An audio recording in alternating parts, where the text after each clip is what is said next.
क्या आपने कभी सोचा है मौत के बाद आत्मा का सफर कैसा होता होगा? हमारे पुराने धार्मिक ग्रंथ गरुड़ पुराण और भगवत गीता कहते हैं कि मौत के बाद शुरू होती है एक आत्मा की अनोखी यात्रा। यमराज का दरबार, कर्मों का हिसाब किताब और फिर स्वर्ग या नर्क का फैसला। हिंदू पौराणिक कथाओं के अनुसार यमराज की यात्रा, चित्रगुप्त का लेखा जोखा और कर्मों का हिसाब, ये सब एक सच्चाई है जिसका सामना हर व्यक्ति को एक दिन करना पड़ता है।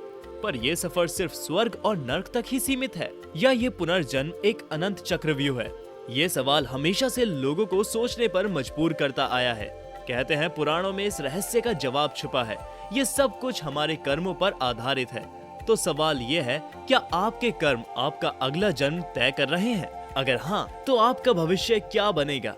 आज हम बात करेंगे एक ऐसे रहस्य की जो सबको जानने की इच्छा होती है। मौत के बाद क्या होता है और क्या हिंदू पौराणिक कथाओं में इसका कोई सुराग मिलता है? देखो, गरुड़ पुराण और भगवत गीता जैसे पवित्र ग्रंथों में इस बारे में काफी कुछ लिखा गया है।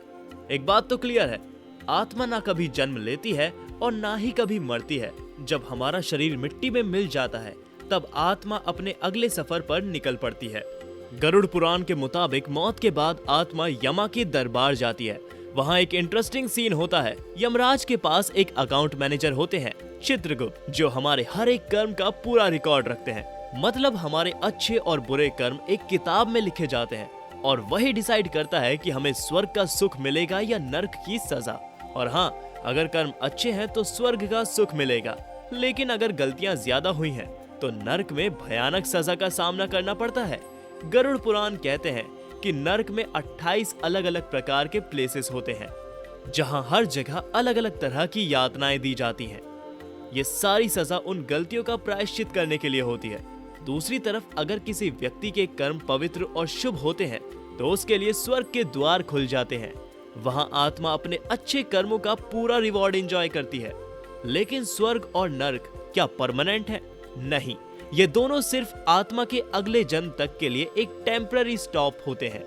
भगवत गीता के मुताबिक आत्मा एक पुराने कपड़ों की तरह शरीर को त्याग कर एक नया शरीर धारण करती है। लेकिन ये नया जन्म किस रूप में होगा, वो पूरी तरह से व्यक्ति के कर्मों पर आधारित होते हैं। अच्छे कर्म तो आत्मा इंसान के रूप में एक उच्च जन्म लेती है। बुरे कर्म तो आत्मा किसी जानवर या नीच योनि में जन्म लेती है। अब सवाल ये उठता है कि पुनर्जन्म का चक्रव्यूह कब तक चलता है? ये चक्रव्यूह तब तक चलता है जब तक आत्मा अपने सारे कर्मों से मुक्ति पाकर मोक्ष नहीं प्राप्त करती। मोक्ष का मतलब है जन्म और मृत्यु के चक्र से आजादी। भगवत गीता और गरुड़ पुराण कहते हैं कि मोक्ष सिर्फ तभी संभव है जब एक व्यक्ति अपने जीवन में सच्चाई, धर्म और आत्मज्ञान का पालन करे। हमारे कर्म ही बताते हैं हमारा भविष्य। ये समझना जरूरी है कि हम जो कर्म आज करते हैं वो ना सिर्फ हमारे प्रेजेंट को इन्फ्लुएंस करते हैं, बल्कि वही कर्म भी हमारे अगले जन्म का रूप भी तय करते हैं। इसलिए हमेशा अपने कर्मों को सोच समझ कर करें। गरुड़ पुराण में एक और बात कही गई है कि अगर कर्म सुधारने का मौका मिले तो उसे कभी ना गवाएं। दोस्तों, इसलिए जरूरी है कि हम अपने कर्मों को सही डायरेक्शन में ले जाएं। अच्छा सोचना, अच्छा करना और अपनी आत्मा को पवित्र रखना, यही असली जीवन का मंत्र है। क्योंकि आखिर में हमारे कर्म ही तो हमारा फ्यूचर डिसाइड करते हैं। हिंदू धर्म के मुताबिक आत्मा अमर है, शरीर तो नश्वर है, लेकिन आत्मा नहीं। ये आत्मा भगवान का अनश्वर अंश है।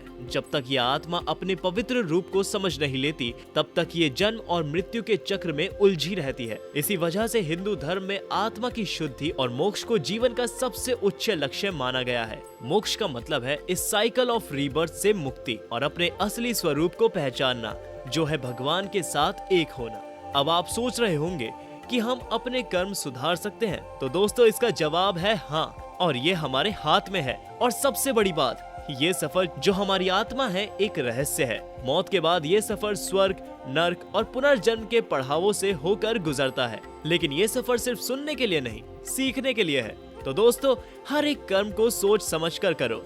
ऐसा कर्म करो जो आपकी आत्मा को शुद्ध बनाए और आपको मोक्ष की ओर ले जाए। क्योंकि ये जिंदगी एक अवसर है, एक लर्निंग जर्नी, जिसे हमें मीनिंगफुल बनाना है। तो अब आप बताइए, क्या आप अपने कर्मों को सुधारने के लिए रेडी हैं?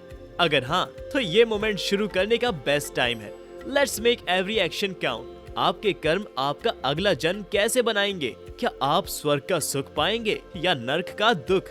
या फिर मोक्ष की ओर बढ़ने का समय अब आ गया है? कमेंट करके जरूर बताएं। मिलते हैं आपसे अगले वीडियो में, तब तक के लिए राधे राधे।